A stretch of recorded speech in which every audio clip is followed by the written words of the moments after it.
Establishing the green building concept in November 2010, the EBA formed a national committee. The main goal of this committee is to lay down the foundation of an applicable scope concept of the green buildings in Kuwait, to establish a local movement in the country for GPS friendly to environment, and to set local code compatible with international standards and backed up by incentives to encourage investments from individuals and private sector in this field. Being actually a member of this committee, Kuwait Municipality has formed a committee in July 2011 to review the present construction codes and introduce a new code for GPS.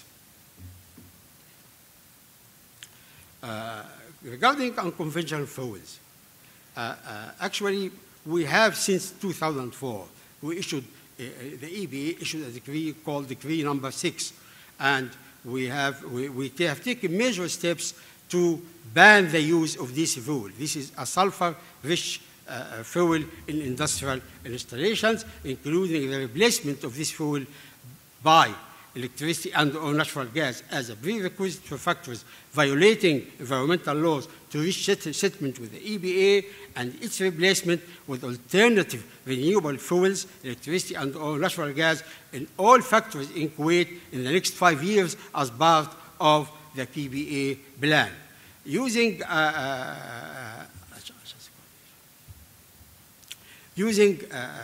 this tire-derived fuel in operating cement kilns, currently, upon request from Kuwait Cement Company, the international Danish consultant F.L. Smith has carried out a feasibility study in 2011 using fuel derived from burning used tires as an alternative for the conventional fossil fuel in operating cement kilns in the Kuwaiti company.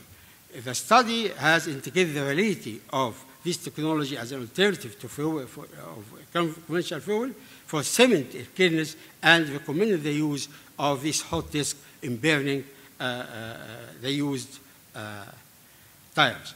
The wide use of this technology in Kuwait cement kilns has the following benefits: solving the chronic problem of dumping thousands of piles of used tires in open areas in the vicinity of Al Jahra residential area, and preventing the accidental burning of such tires in these open areas, thereby minimizing the risk of emitting toxic and carcinogenic gases. The high operational temperatures of cement kilns, which reach up to 2,000 degrees centigrade, would destroy all air pollutants, particularly the carcinogenic furan and dioxide compounds, scrubbing of all exhaust gases, and the entrapment of toxic sulfur, trace metals, and other pollutants.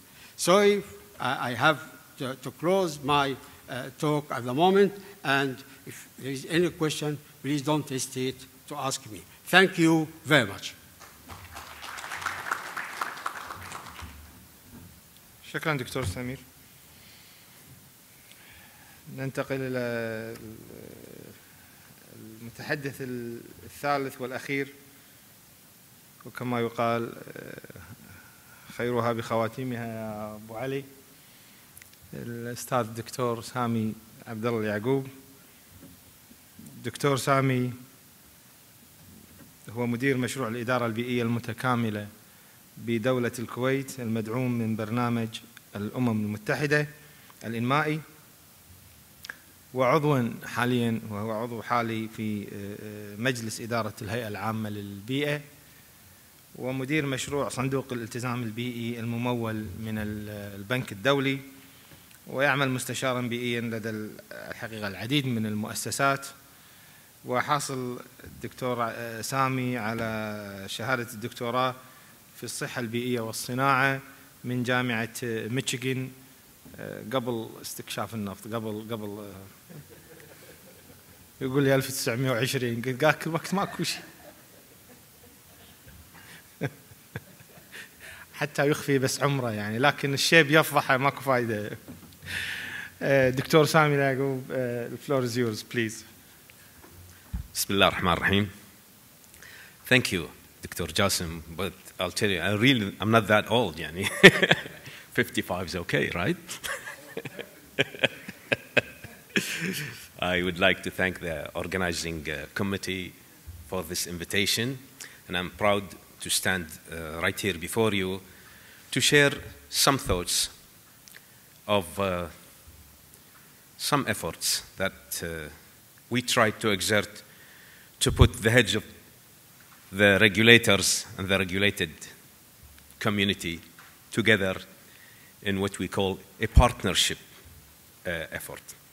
And we really started with establishing some kind of a partnership between Kuwait Environment Public Authority and the oil sector, starting with KOC. However, I will not take a long time, but I know this is the last presentation and I don't want you to be bored, so it's going to be a kind of a dialogue where I share some ideas with you.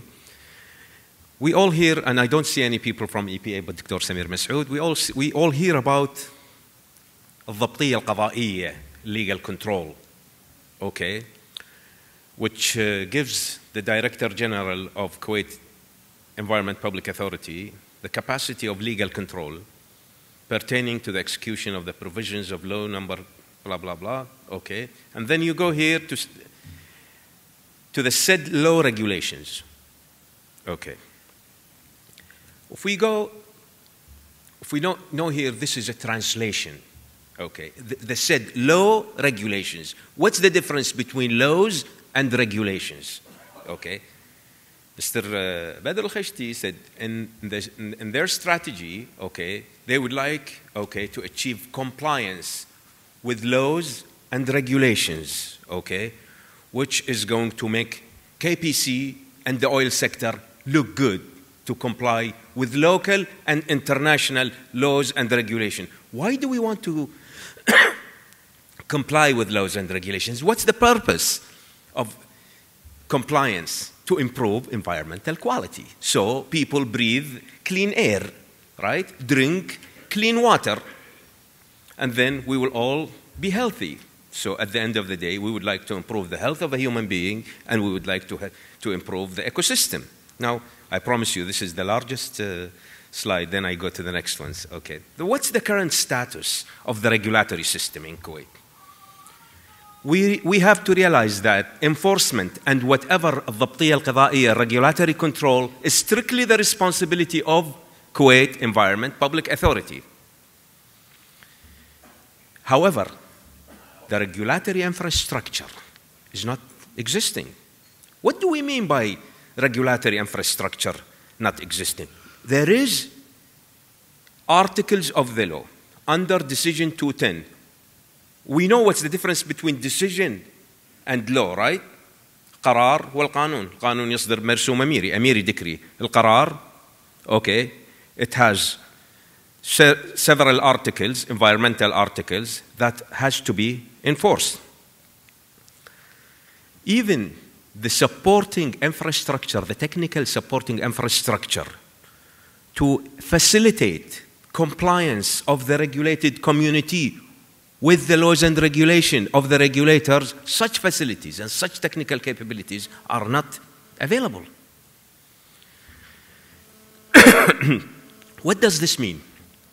This means that we have to look at what is available with the regulator and what's available with the regulated community.